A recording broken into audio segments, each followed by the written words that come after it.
Welcome to The Smoking Spot, a really good podcast about weed. I'm Ryan Herron here in Portland, Oregon. And I'm Amanda Breeze in Toronto. And today we're getting into how to differentiate yourself in the vape space. I feel like every time I walk into the dispensary, I'm seeing new brands, new flavors. Just generally, the shelves that have vape cartridges seem to be growing every time I go in. So it's obviously a popular entry place in the market. We're seeing a lot of people do what I would say a poor job of demonstrating their ability to deliver a good product. So, Amanda and I are going to talk about that today. We're going to get into trends, some that are kind of dying off, some that are building up, and kind of putting ourselves in the minds of someone who's trying to create a vape brand and what we would do with that right now. You want to start a vape company? You want to expand your place in the market? Like, where do you even begin to narrow down the choices? There are so many directions that any company could go in, from going botanical to maybe pre-made blends to like what the effects, like what are we going to focus on? Where do we even begin to design and create formulations for your vapes? So there's so many possibilities and it can be really overwhelming to narrow them down. So let's go through what Ryan and I would do as formulators to help and design a successful vape flavor in the cannabis space. Yeah, something we do is kind of like comb the news, keep an eye out, and keep a running report of trends in the space. I feel like in the last few years, we've been seeing a lot of floral top notes, added lavender, added rose, things like that. And I'm finally seeing that starting to die down. What do you think? Interesting. I mean, I'm a big fan of floral flavor, but I would argue it's not for everyone. Not everyone's gonna love like a nice tasty lavender or rose. So I think it reminds people of soap a little bit. It does, and it can be, I think, feminine in a lot of products, just in the way that it's presented. You know, if I come to something and it's covered in flowers, I'm immediately feeling like, oh, grandma's purse, or maybe this product isn't for me. Even though, hey, if you add rose to lychee and raspberry or whatever, I'm sold. I'm all over that flavor. And I always think of like Indian desserts, like delicious like rose as like a top flavor of like a gulab jamun or something. Like huge fan of rose water desserts, huge fan of like rose flavors, but I could see that I could see them dropping off. Yeah. Well, and I think that kind of like leads into the next thing I'm noticing is that what we're seeing more of is exotica as a sense of place. So, really, if it's going to be hibiscus, right, which is sort of an exotic wild flavor right now, they're going to give it like a very specific place that it's from. So it's Jamaican hibiscus or Hawaiian coconut. Right? These are kind of like general examples, but I feel like folks that are having more success with telling their story are giving it a specific place where these flavors are from, and then we can call to that and kind of make it seem like this is a special kind of coconut. It's hand selected in Jamaica, right? It's not just yellow air freshener you can hang in your car. Okay, that's really interesting too. I mean, I like a sense of place about things, but of course that's going to come down to marketing.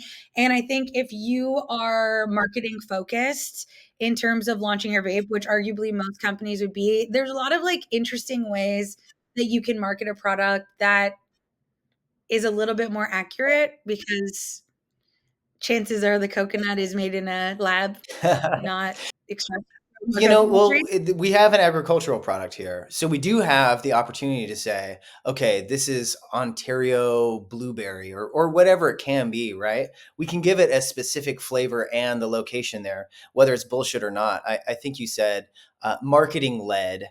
And I think that is kind of where we're existing in this space. Like, right, vapes are kind of led from marketing and oftentimes presented as like solutions to a market problem. True. And there's a million flavors that any company could go with. Maybe not a million. Let's be realistic. There's probably like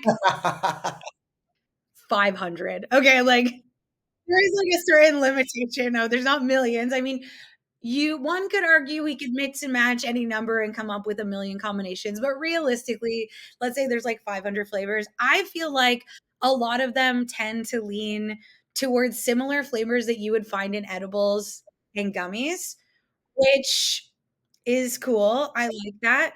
But if we're looking at designing a vape flavor, the most important thing to consider is like, what is the intention of the product? And then we can feature kind of any number of things. So for me, if when approached to formulate, that's always my first question. What is the intention of the product? Is it the effects? Is it flavor focused? Is it a twist on something popular? Like, what is the intention? And then we can always build a whole marketing backstory on that. Yeah, and I think even just going for your key consumer and really defining who that person is a really excellent way to kind of put yourself in the head of somebody that you're not, oh, okay, Jake, he is a skateboarder. He really likes Mountain Dew. He's 22 years old, but kind of like thinks of himself as like a younger dude. Okay, cool. Now we have a lot to go off of in this guy. And like, okay, Mountain Dew. I'm just going to play with that. Mountain Dew has come out with 25 limited edition flavors in the last year. They're insane with that stuff. So I'll start going through and seeing, okay, we're seeing a lot of like super sharp, loud citruses. We're seeing exaggerated berry flavors. We're not seeing anything that is true to the fruit or anything that is inherently like dessert leaning. Okay, well, now we've got a nice category to play with here and we can come up with a bunch of flavors. I'm like, okay, cool, grape slime, what would that be? Now I'm going to write 20 different grape ideas down and then we can move on to melon slime and see what that is, and now we're no longer playing with slime. And I think there's a lot of places to play with just from like identifying who your target market is.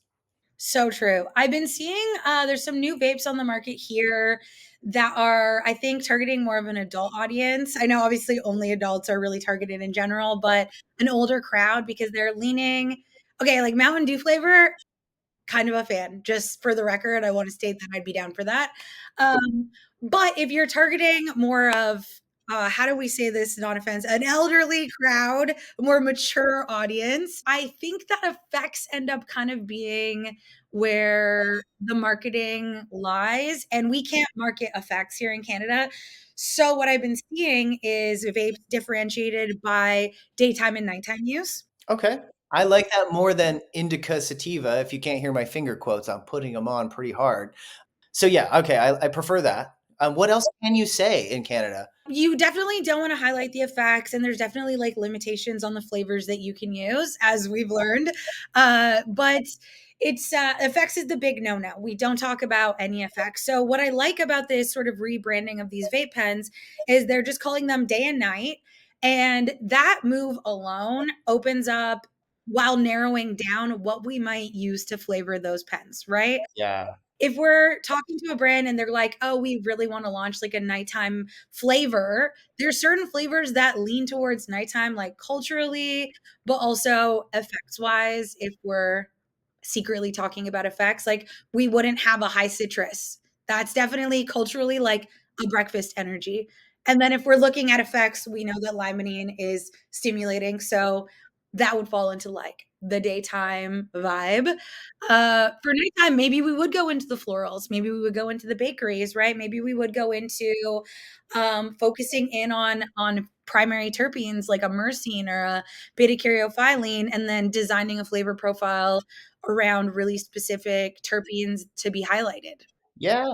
Flavor and effects and intention really go hand in hand and all work well together. Now, on the flip side, like you were just saying, you could just go fun twist on something popular and that might pop off too. I mean, I think that's kind of the fun thing that we're seeing is we've had clients that don't really have a direction and are just like, oh, we want something that tastes really awesome.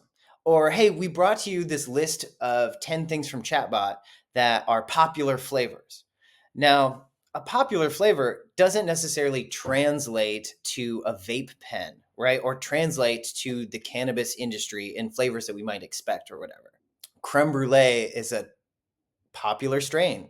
It's got that cookies, greasy OG profile. But if I go and hit something that is creme brulee flavored and all I'm getting is like vanilla air freshener, I'm immediately like, I'm not for this. Even if I was expecting a dessert flavor, I want a dessert leaning cultivar and not just like something that feels like dessert e-juice, right?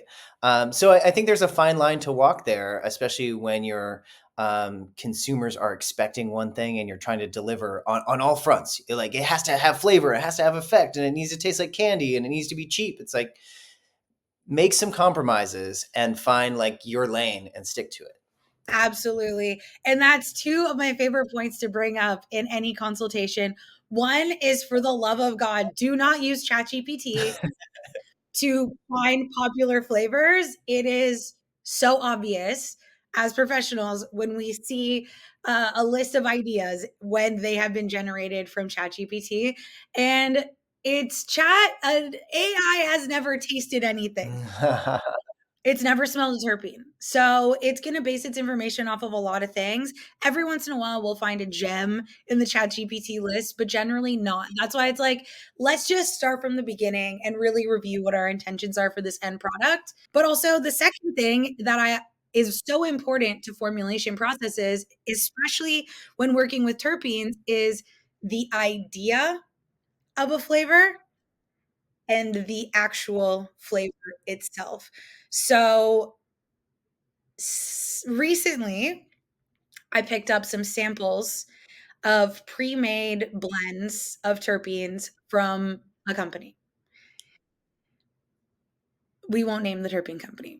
They make great products. However, when I received the samples, they were not to the standard or taste or flavor that I would have ever expected in a million years. And certain ones that you think, oh, there's no way they're gonna nail this one, and then you're like, "Holy shit, they nailed it." Because keep in mind, all these flavors are being created by combining ingredients of isolated terpenes, right? So it's not like, they're getting a coconut and extracting coconut. No, it's like they're putting together all of these isolated bits and bobs to create this coconut flavor. Ryan and I have, like, a bakery-based scent that we've designed using 4 or 5 different flavors from 4 or 5 different things to create a base bakery that then we could add like peach and make a peach pie, right? Like we have to start from somewhere, but all these things are being basically manufactured in a lab. So it's gonna be a little different than what you expect. Anyway, I'm trying to remember exactly what I ordered, but as an example, let's say candy cane. Let's say it was like a seasonal collection, and you're getting like a candy cane or a pumpkin spice, and we all know what a candy cane should. It should be minty and sweet, a spearmint, not a peppermint. There's certain expectations when you think of it, but when actually received, 'twasn't. 'Twasn't even close. 'Twasn't even delicious. 'Twas actually foul as foul, Shakespearean level foul, okay? It was like the foulest of the foul, and it was so unexpected. And this happens a lot, the more terpenes you sample, the more products you try, the more you're gonna find that it doesn't always meet your expectations. So, coming up with ideas, amazing, love it. Following through and being able to get your hands on some samples to actually, like, dabble in it a little. For example, gosh, didn't we make a flavor last year, Ryan, that was like, we were shocked and appalled? Horde? Was it a cucumber? What was it that we got that we were like, "Oh," Oh no, I know exactly what you're talking about. It was one of those like stunt smells. and it was like, they had a bunch of melon that we were like, "Wow, these are amazing." And then there was this one, and it was like, "Oh, no. Oh, no." Yeah, it was like, hey, open this one, but like in the other room. Like I need to challenge you to smell this one. Yeah, it's like dare stuff. Well, and yeah, I think you're really right about that. Is having the idea to do like a grape soda vape. That's cool on paper. That does work. If you go buy the first thing off the rack that says grape soda and you use a whole bottle and a kilo of distillate and you fill a bunch of pens and everybody hates it, like you have wasted so much money and time and product and actually like hurts the name of your new brand because everybody comes in and they see it still sitting on the shelf, and they know, okay, I don't want this one. And I think that's really an important note about limited edition flavors. I would not recommend to almost any of our clients to not to release a limited edition flavor, especially seasonal, especially something around the holidays.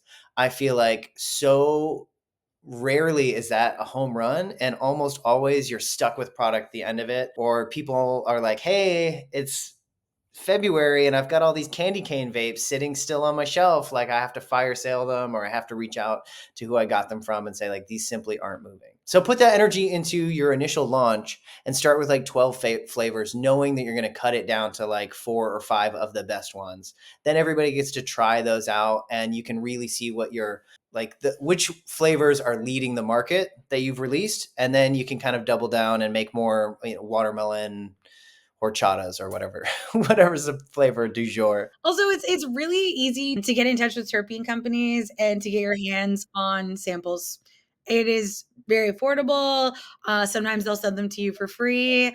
Sometimes, some companies even offer custom blending and stuff like that. So we came across an amazing maple syrup flavor from Abstracts that was like a custom blend that they literally, I would have believed if they just poured maple syrup. Like, it was so authentic and just, like, so fantastic, and that was, like, a very special custom-made product. Now, I kept my eye out thinking we might see it on the market, but haven't. Now, terpene companies don't just work with vape and cannabis companies, they work with, like, food and beverage and all kinds of other areas. Yeah, there's some bacon and pancake beer somewhere that someone is going, damn, they got the maple right in this one, Yeah. and it's flavor scientists knocking it out of the park. Yeah, that is really good, and there is, you know, 10 years ago, I could immediately identify the terpene supplier that somebody was using by just the flavors they had out there. Watermelon ice, I know who makes that, True Terpenes or whatever, and then you look at the other flavors, all True Terpenes from the catalog. It makes sense to use one supplier. It just does. Great. But also now there's enough flavors, there's enough companies, there's enough people like us that you can reach out to and say, I'm doing a whole other line. I want to use off the shelf stuff, but maybe with like a custom twist to it. Uh, and so I think it's easier now than ever to find your own handful of flavors and trust your suppliers are going to have those in stock when you need them, and even let them know like, hey, I'm down to like my last 1,000 units. I think it's time to like get another one going, because sometimes these things do need to be custom mixed over a week or two. Yeah, it's just we're in a really easy place right now where you don't have to just buy the 6 flavors that are on the shelf, and you can really stretch your wings and make your brand about anything. And I think what's interesting too is there's been a lot. Tiger's blood has become really popular here as a flavor. I think that's interesting. I'm not Yes. particularly partial to it myself, but Yeah. a few different companies are using the same supplier to bring Tiger's blood into the market. So let's say we have 3 companies. Let's say 2 are vapes and 1 is a drink. And not all are created equal and not all are equally good. So, and it's not because of the terpenes, it's because of how they're being used and in what percentages, which is also going to play a role. A lot of companies really like to try to go maximum, boasting 7-8% terps in their vape pens. Yeah. Up to 11. Yeah. I mean, if you've ever hit a vape and it killed the back of your throat and it tasted like soap, or it tasted waxy, or any of the above things that you can get from adding too high of a percentage, that could have been fixed in formulation and everyone would have saved money. I mean, let's be real. Oftentimes, the flavoring agent that goes into these cartridges can cost as much as the oil. So, in many ways, companies see it as an easy way to cut costs by just using some cheaper off the rack flavor. But like Amanda says, like that doesn't always have the desired effect if you take one sip of it and go, I'm never drinking this watermelon soda again. Yeah. Okay, I know that we wanted to talk about technology as well, because that is really pushing vapes forward. I have noticed the like tobacco vapes from the last few years, which are kind of like looks like maybe AirPod holder with like a little mouth mouth grip on it. Sorry, technology is not my expertise. Those things have proliferated the cannabis space in just the last few months as well. So now I can go if I want and buy like a disposable, one time, single use, whatever you want to call it, vape that is in a very attractive form factor and has like rosin in it. So yeah, I think that the options of standing out against not just being like a 510 battery with a cartridge up top are cool too. And then you have all this real estate to print whatever the hell you want. You can put it in whatever packaging. Obviously, consumers are used to spending that much on the hardware for their tobacco use, so they will for cannabis use as well. I saw the craziest thing. This is just on social media. I've not seen this in real life. And they were fun size cartridges. So they were like 3 inches long, I don't know, 9 centimeters, and in a fun size package that said literally fun size on it. And it had like some kind of cartoonish label. And it said about 30 puffs. And the battery was included and everything. So these things were, I don't know, just novel mostly. I'm not sure if anyone is out there selling these or handing them out for Halloween. I at least it shows me that there's a lot more range in the hardware than I need to buy a half gram for X amount of dollars and walk it out the door. Now, the plastic waste and e-waste and everything is like deplorable.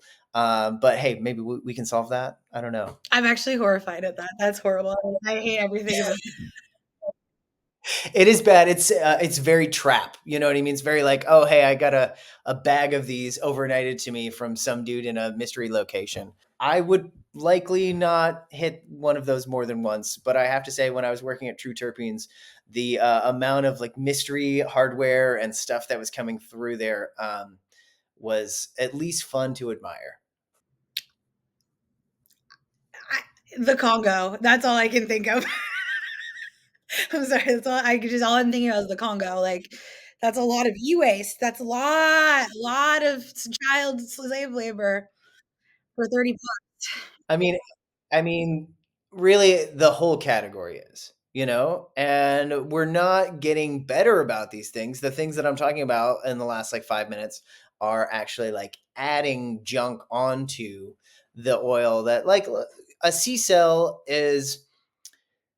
has its own limitations and problems. This is like a little glass tube with a wick going up through it, and you heat it on a battery and it gets hot and it vaporizes the oil.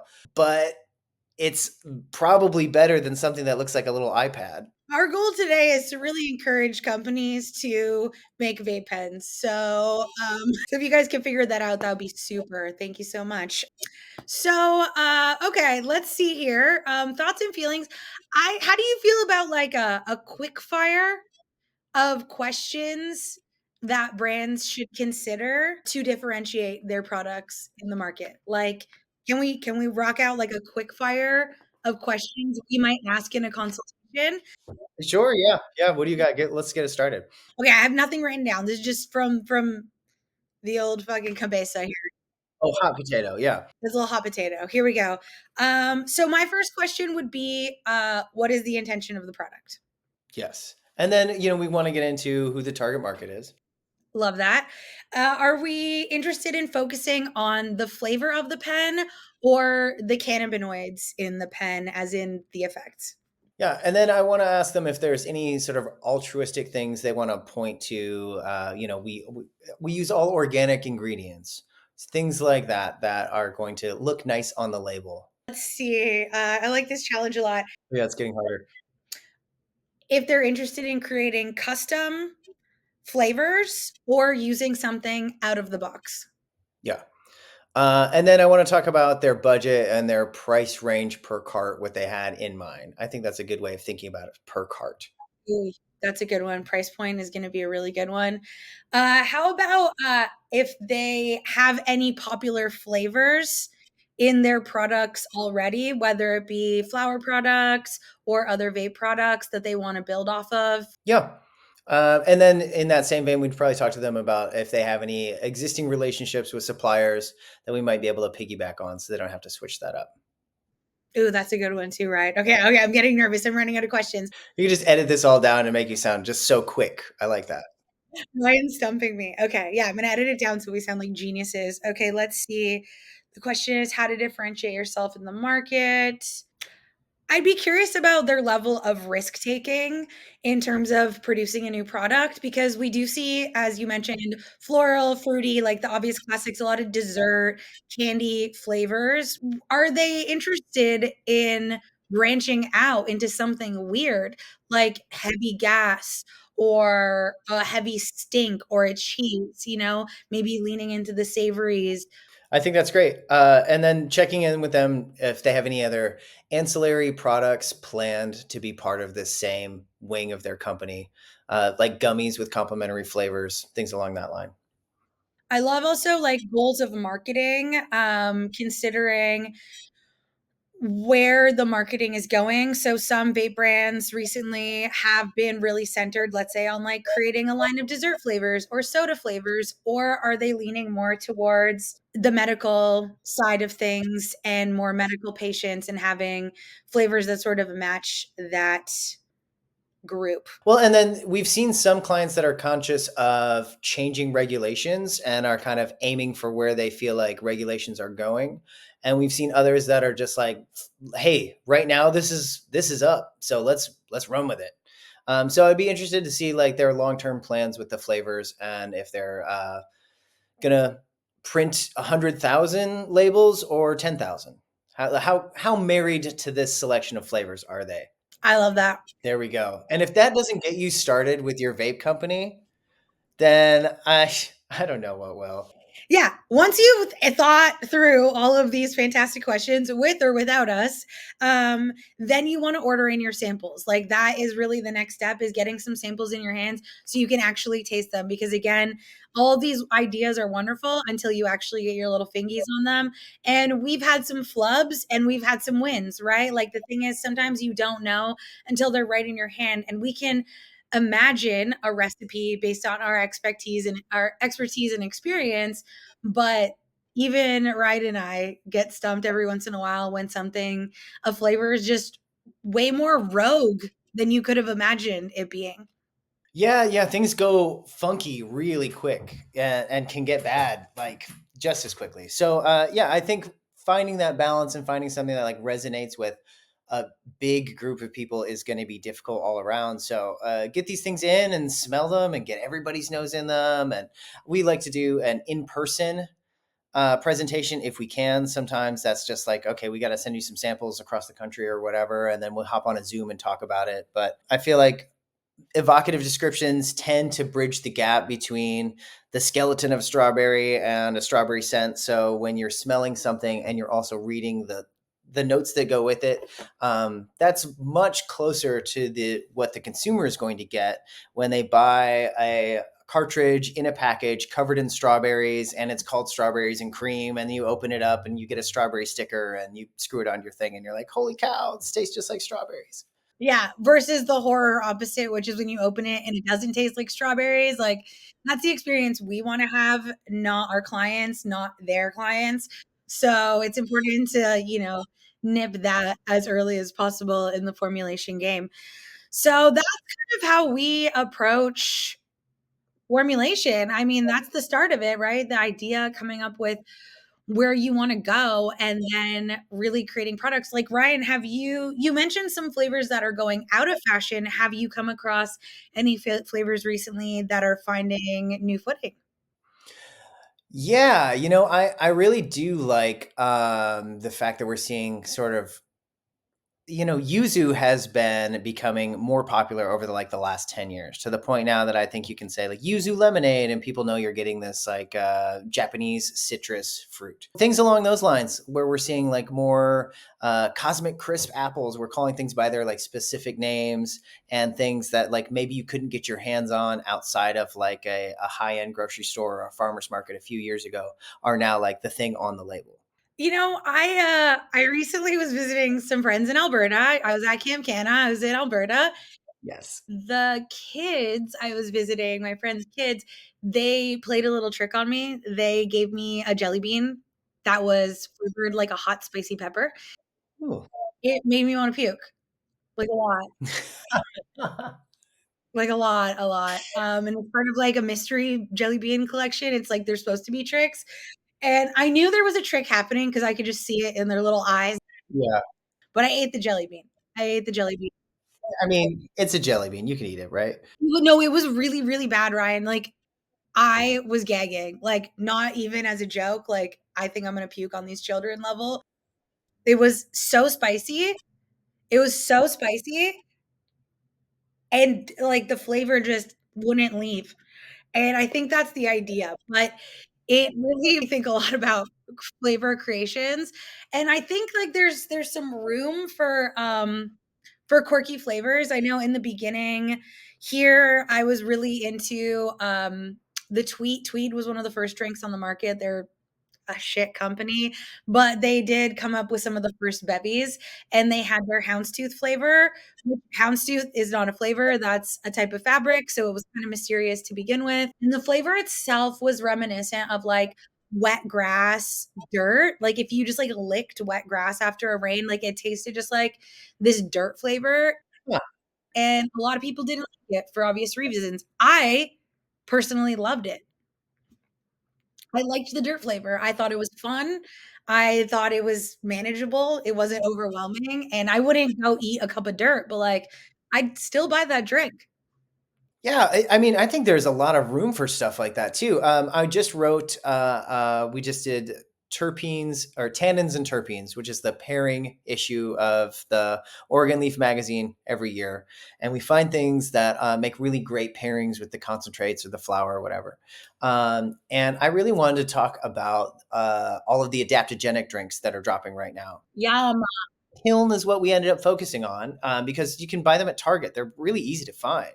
And they all have flavors that are they're not trying to be an alcohol type framework like we see in a lot of the like NA no proof type beverages where they're like it's a no grony and it sort of tastes like juniper and orange a little bit, right? So it's not that. They're doing this was like birch bark and reishi mushrooms and a few other things that made it taste herbal, medicinal, and earthy. But in that way that they say, like, okay, if we made Red Bull and it tasted just like juice, no one would feel like it was doing anything. So this has that sort of like earthy functional element to it where you're like, okay, I'm drinking something here for a reason, but also it tastes a little funky. But it's pleasant enough with the birch beer, root beer, wintergreen type profile that you're sipping on it and going like, oh, I'm actually having a beverage. And if somebody across from me was drinking a Negroni, we would feel like on the same level, even though yours has booze and mine has other things in I like that a lot, and I like the Red Bull example because for me, Red Bull tastes like Pixie Sticks. it. Sure. So it's like energetically, like deep down, the nostalgia, the flavors of my childhood, like you're about to get jazzed. Wow. I've never put that together and you nailed it. That's perfect. Okay. I think everyone in their car right now listening to this is having the same aha moment. Yeah, yeah, yeah. No, that's totally the flavor profile. It's like to me, it's just like Pixie Sticks. It's like, and some people will be like, "Oh, Pixie Sticks just tastes like sugar." That's not true. Not at all. Not at all. I wouldn't say they're like a layered caviar worth dissecting, but I'm like, there's definitely flavors. Oh, oh, we can talk. Yeah. No, they're different. They're different. And when formulating literally anything, these are all of the things that you want to take into consideration. So I love that. Yeah, I love that a lot. Okay, quick shout out to centelligenceproject.com. The website just got a facelift. By the time this is coming out, you should be able to go check it out. One of the things that we're really focused on is evoking memories, nostalgia, bringing people to a specific moment in time or a specific place. And it's kind of interesting that we're using those things to talk about scent or aroma or smell, but really like that's what scent does. A good perfume can be transportive, and so why shouldn't a vape pen also be, right? If I have 15 minutes on my lunch break to go hit this thing 3 times in my car, damn, it better feel like I got a little mini vacation in the middle of my day and not like I was just like licking an air freshener. Okay, new flavor. It's called beach. It tastes like sand and salt water. I mean, I'm for it. We talked about this in our unreleased sunscreen episode that will never see the light of day. No, I might. It might. The like the sun and salt flavors, aromas that have been gaining popularity over the last few years that just have that like sun baked. I've been out in the ocean all day type sense and nothing else. They're not aquas. They're not. There's not a bunch of sandalwood piled on top of that. It just smells like you've been in the sun. I like it. I like it too. I hope that we do release the sunscreen episode. I had to delete it off my computer this week, however, so I don't know if it exists That makes me so happy. I'm gonna go delete mine too. So the both keys have been thrown into the ocean at this point. You know, Ryan and I are working on a bunch of things always all at once. And so we've rebuilt this intelligence. Ryan has done the bulk of the work there to rebuild this intelligence website to be like thoughtful and emotive and really highlight a lot of the services that we offer, our formulation services and education services. But this week I recorded a sort of intro to the aroma wheel. Oh, this is a great time to talk about this. Amanda did a really excellent job. Like you should watch this thing. Definitely go search it out and watch it. But tell us about it. So it's on the YouTube channel, which we launched recently, and it's basically like a workshop that I've taught in person a bunch of times that I sort of just modded for the online community. I was meant to teach it at Camp Canna as one of their featured educators, but I got bit by a wasp and then took too many Benadryl and took too many Benadryl and couldn't do it. In my defense, for all of our listeners, I am deathly allergic to wasps. So I have never been in a situation yet where I had to cancel a workshop, and I didn't cancel the workshop, but it also did not go as planned at all. So I was like, you know what? This was horrible for everyone, mostly me. So I re recorded the whole thing. So it's my intro to cannabis aromatics. It's all about kind of an introduction to learning how to smell, how to build a scent library. What is a terpene? What is a terpene profile? Like, really, just kind of the basics of this aromatics 101. That is one of my favorite workshops to teach. And it is a companion to the Cannabis Aroma Wheel, which we're relaunching a new poster version of. So we have like a lot of things that are on the go. So definitely pop over to the YouTube, check out the videos, and then definitely pop over to the new Scenttelligence website and dig around and see all of the cool stuff that we've been working on, including a workbook. Yeah, there's a workbook to download. There's other stuff to download. Go mess around over there. Plenty of good stuff. And yeah, we've been working really hard on it. So we want you to check it out and share it with your friends and click buttons that say things like "Buy this today." Yeah, and as I'm sure some of you have noticed, we haven't put out an episode in a while. So it's not that we're gone. It's just that we've been secretly sneaking and rebuilding and working on other things. But the summer has ended, and now here we are in the fall. It's almost harvest season. It's almost my birthday. So if you love me, you'll buy an aroma wheel. There you go. Yes, and then also go eat a peach before those are gone. Get in all the tomatoes you can. Uh, you know, pretty soon you're going to be sad that there's not any cucumbers around that taste any good. So get on those. I went outside today and it was cold. I was cold. I hated every minute of it. I did the same thing. I stepped out and I immediately wanted to eat a pasty, which if you're from Australia, you maybe know what this is, or if you're from like northern Michigan, you might know what this is, which is where I grew up. And it is like flaky dough with like stew in it, and usually it has like big chunks of rutabaga or whatever. Yeah, it's a real fall type snack, and I didn't even realize I was craving it until a cool wind swept in. Yeah, fuck pumpkin spice. We're in pasty season. Well, let's leave everybody with this. Do not make a pumpkin spice latte flavored vape.